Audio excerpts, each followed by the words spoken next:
Let's run down the boats now in Heat 2A. Vacationville Kirkland Toyota is on the inside. Then the Grand Central Casino. The Skyway Park Bowls pulls a pretty good slot here in lane 3. Mike Hansen and company. There's Lumar in 4.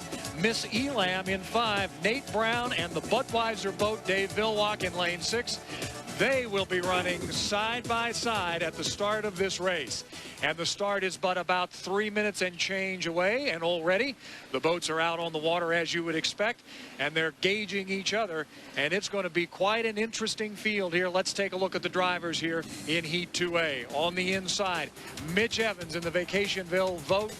Mike, piston-powered boat needs some points. Needs some points. Couldn't have picked a better lane, though. He loves lane 1 at Seattle. That's where he would have wanted to be if he had had a chance to draw it. And Mitch has got the pressure on him. So does Mark, of course. But this guy's got to get some points. Guard, did they get that engine fixed? Yes, they did.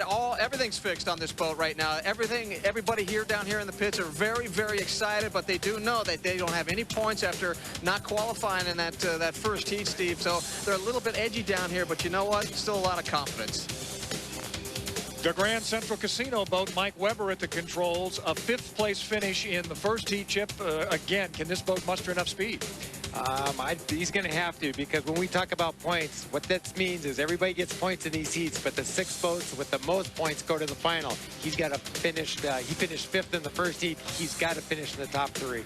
Mike Hansen's been looking for just the right setup on his boat, the Skyway Park Bowl, to keep it on the water, Mike Fitzsimmons. And he's got just the right lane for his kind of drive, and he's in the catbird seat. I think this is a good place for him to start. The Skyway has the number 3 lane, and he's got a lot of boat speed. If everything holds together, Mike Hansen will show you something this time. In that number 4 lane is Mark Evans in the Lumar window film. Chip, what's he got to do to get some points here? He made a bit of a mess of the first start. He's got to get a great start, and I'd say he's got to finish in the top 2 to really assure himself that, you know, he's going to get in the final with no problems. Bill Rocky, did Mark Evans beat himself up a little bit over that start earlier? He did. In fact, he was icing his hip, I guess. Real bumpy out there, and he was moving around. He was very disappointed in starting that first heat, and I know he wants to come out here and do a lot better in this heat. Here we go, the Elam boat, Nate Brown, Miss Elam Plus. He got a 2nd place finish, Mike. And he draws the Budweiser on the outside, a chance to test the mettle of Dave Vilwalk a little bit and to do a little bit of racing from the outside to see if he can pick off some of these other good boats that he'll have on his left. Hey, Greg England, I know that Nate Brown's kind of a comedian. I bet he's pretty serious right about now. Oh, he is. He talked about that first race. He didn't mind the start, even though he was a little late. Still managed a 2nd place finish, but he was worried about that bumpy ride. He said it was very rough out there, so he's a little worried about the conditions, and with the 2nd place finish, he doesn't have to be as aggressive maybe in this heat. And I think he better worry also about this guy, Dave Vilwalk. One going away in the first heat, Chip. He's going to be on the outside. What's he got to do to win this heat? I don't think he really wants to win the heat. He's on the outside. He's got a long way to go. He got 1st place finish in the first heat, so really all he has to do is stay out of trouble and stay in the top 3. Here's about 23 seconds now. They start to head to the far turn, and before we go, Ketrin Ziexel, you have a chance from Bellevue to win the Shucks Auto Supply $1 Million Challenge. Good luck to you. Mike Fitzsimmons, the call of Heat 2A. Out of the corner now in the arch as they come down the north turn for the start in assigned lanes. Here they come. Everybody running a much straighter line to the starting line. Nice and clean across the line. Let's see if they all made it on time. Looks like they did. Might have possibly had one jumper. We'll check whether that M-Core Grand Central Casino there, the 2nd boat going through the corner there on your screen from Chopper 7. They're coming out of the turn. You got Mitch out front. Oh, and he hooked pretty good there for a moment, but he's got it back under control. Mitch is doing exactly what he's got to do, which is win this heat. He's got the inside lane. He's got a good start. He's got to win. Now that's a piston boat, different from all the rest, but this is a piston boat that has come of age and is really a very, very quick race boat. And he's getting some challenge now from Mike Weber in that Grand Central Casino, the M-Core boat, the 10 boat. That's the yellow and blue boat. Although Mitch has got a good line on the turn, he's a little slow off the corner, and it looks like Mike Weber is going to have some acceleration on him as they come down. Also, brother Mark on the outside in the other yellow boat, and it looks like Mitch has been overtaken now, and Mike Weber has beat him to the line. I'm afraid Mitch has gone dead. I think Mitch is dead right at the start-finish line. That puts the casino boat out in front, but what a disaster for Mitch Evans. Bad news for Mitch Evans. Now it's up to Mark to save the pride of Chelan, it appears, and he is trying his desperate best to do it. He is pushing the other yellow boat, the M-Core out front. That's your leader right now, Mike Weber, and he's driving the Grand Central Casino, and right behind him is the Lumar Window Films with Mark Evans at the wheel. We're down on 1 lap now already of 4, and this is going to be a dandy challenge. Mike Hansen also is putting the pressure on. He's gone to the inside to see if he can't find, whoop, he got a little bit of a wake there that time, but he's gone to the inside to see if he can't find a place to race with these guys, and Nate Brown on the outside is also putting some pressure on, so we're bunching up. You're absolutely right about Budweiser, though. It appears that Dave Villwalk just decided to let these guys kind of go. You know, the sad thing is no matter what Mitch does now in the third heat, there's no way he's going to get in the final with 2 DNFs. Unless there's the provisional for him, he can do it that way. That would be the only way. And right now we've got Mike Weber holding things down in the M-Core boat. That boat is one of the older race boats out here. Chip used to drive that thing, and it's a strong boat when it wants to be. It's an old circus boat, but you know, I expected Dave Villwalk to finish maybe 3 or 4, but he's way back there, and that's maybe 1 or 2 places farther back than he should be. The real race is for second, and right now it has just been taken over by the Elam Plus and Nate Brown, and third has been taken over by Mike Hansen in the Skyway. But still battling in there is Mark Evans trying to keep that Lumar in the hunt.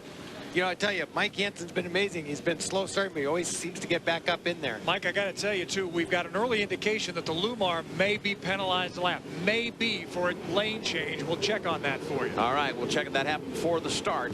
And right now it is the M-Car Grand Central Casino, the M-Core out front still. Mike Weber driving that boat very, very well. It was loose in qualifying, loose on some of its test runs, but they've glued it down much better now. And it appears to be running nice and strong and nice and fast. But I don't think Nate Brown's convinced he can't get him yet. He's still trying on the outside there, Chip. He really is, and I think he's still got boat speed to do it. It just doesn't seem like the Grand Central Casino's got much top end. Here will be the deciding factor right now as they go into the north turn. There comes the Elam on the outside with a whole lot of speed and a whole lot of arc in the turn. He's going to hold that speed through the corner, and he should be able to overtake him here coming out of the corner. Looks like he's going to keep the throttle down. This will be a drag race as we come down for the checkered flag. That's out for both the M-Core and the Elam. The 2 E-boats coming at you, and it looks like Nate Brown's going to have just enough to do it. Just enough to do it. I'll tell you what, though, coming off that last corner, there's a rule that says you have to hold your lane. You can't push a guy farther and farther out. But if we go back and look at that, I think you'll see that Mike Weber pushed Nate Brown way out wide, and the officials, I'm sure, are going to take a look at that. He certainly moved him, but it's not going to make any difference anyway because he got beaten fair and square at the finish line in a very, very tight finish there, a photo finish literally by a nose. It's the Elam winning Heat 2A. Now you still got racing going on out there because you've got, of course, Mr. Evans still trying to get around the race course fast enough to get scored, and he will. The Budweiser has finished as well, and it looks like Michael Hansen has finished successfully too. Bad news for the race for this particular heat. Obviously, Mitch Evans with that piston boat, it was all his for the first lap, and then boom, nothing at the start-finish line. It's too bad because the piston boat has created so much excitement this year. It would have been great to have him in the final, but like you said, other than the provisional, there's just no way he's going to get in there with 2 DNFs.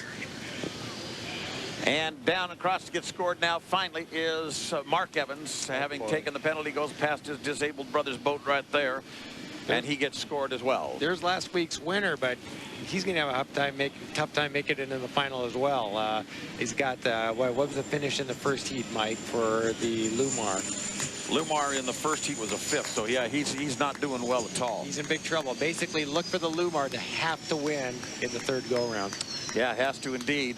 Or it goes to the provisional, and very likely those two may end up having to fight each other. You know, those brothers in the provisional. Look at what this shows. Here's the winner last week, you know, won everything, did a great job. And here he's looking like he's having a hard time making the final. And I think we're seeing the parity that you see talked about all the time. And Gary Garbrick's done a great job at making this so you really don't know who's going to win on Sunday. It looks like Mitch blew the starboard side of the turbocharger. He's got some smoke coming out of there. Pat O'Day is watching that boat right at the moment, and it looks like that's what happened, Pat. That used to happen all the time. Those turbochargers could just jump up and bite you, and you never knew when. And that's exactly what happened to Mitch. Smoke was pouring out of the starboard side, and it's a very intricate device, but if a boat ever backfires, it backs the propeller off the spool in the turbocharger, and smoke comes out, and it's Annie over. And your boat came in with a couple of those in its day, didn't it, huh? You know, a lot of people ask, why is the piston boat running so well now when it's been so many years? Well, they finally got this this piston engine in an up-to-date hull. That hull is as aerodynamic and as hydrodynamic as anything out here, where before they were bringing the piston out here with kind of one hand tied behind its back because the hull just was really dated. Just blowing out what little fire there was left on that engine right now as Mitch supervises. That doesn't look like it's very serious, but they're just making sure that everything's okay before they put the tow on it. Mike, Chip, let's take a look at the start. We're going to re-rack that tape for you and show you what's happening here, and keep your eye out for the Lumar boat, Mark Evans.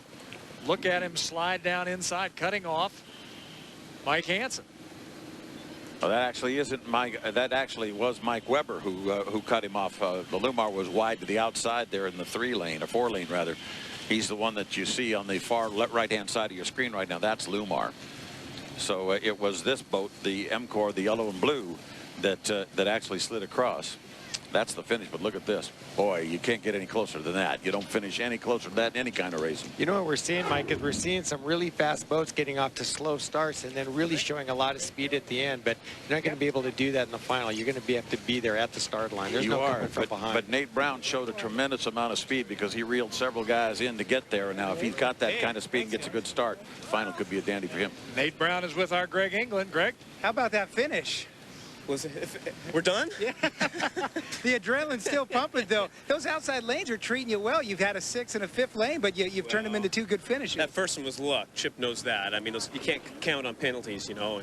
And I think my guess is if Lumar wouldn't have had a penalty, I mean, he would have squirted harder, too. It would have been tough to get around him as well. But the Elstrom boat showed a lot of speed there on the outside lanes, and I tried ducking it a little bit in the rougher water, and it slowed down. So I'm learning something as we go. You know, boat races is all about learning, and the Elstrom team is definitely learning again this year. So it was great for the team to get a heat win. It helps us toward that final goal.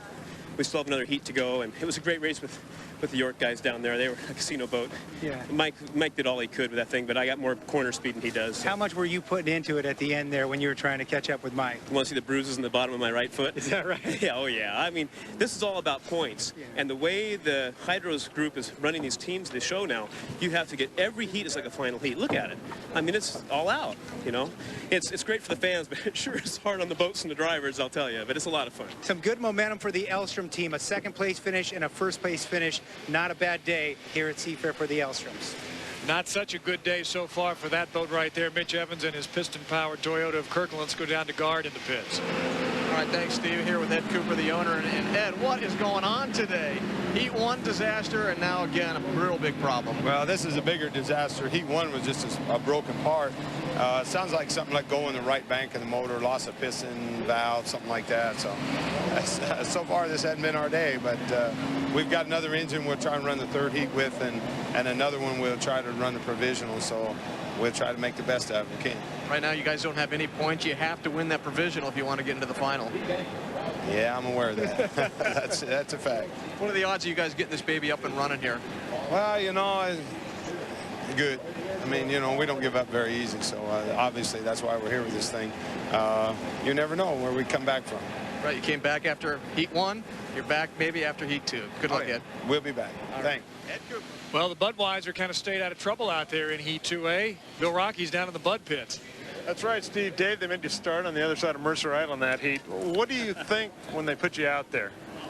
There's nothing much we can do. We know we don't have enough speed to pass anybody, so all we can try to do is hang on and hope that other things happen. And really in that heat, that's what did happen. U8 got a lap penalty for something, I don't know what, and then the U3 blew up. So we advanced by pure attrition.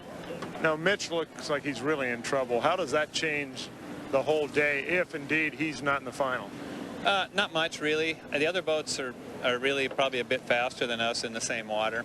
So all we're going to try to do is race hard. Luckily, they'll let us race in the final. If we can, then we'll have an even chance. All right, thanks, Dave. Tough starting in that outside lane, Steve. Well, didn't seem to hurt, at least from the 5th lane for Nate Brown. At any rate, here are your unofficial results of Heat 2A. Take a look. Nate Brown is going to get a win here in the Elam boat, followed by Weber in the Grand Central Casino. There's Mike Hansen again, number 3 in the Skyway Park Bowl. Then the Bud, followed by the Lumar window film, and a second DNF for the Kirkland Toyota. Tough day for Mitch Evans and company. Ed Cooper, they'll try to get that boat back together because there's still racing yet to be had.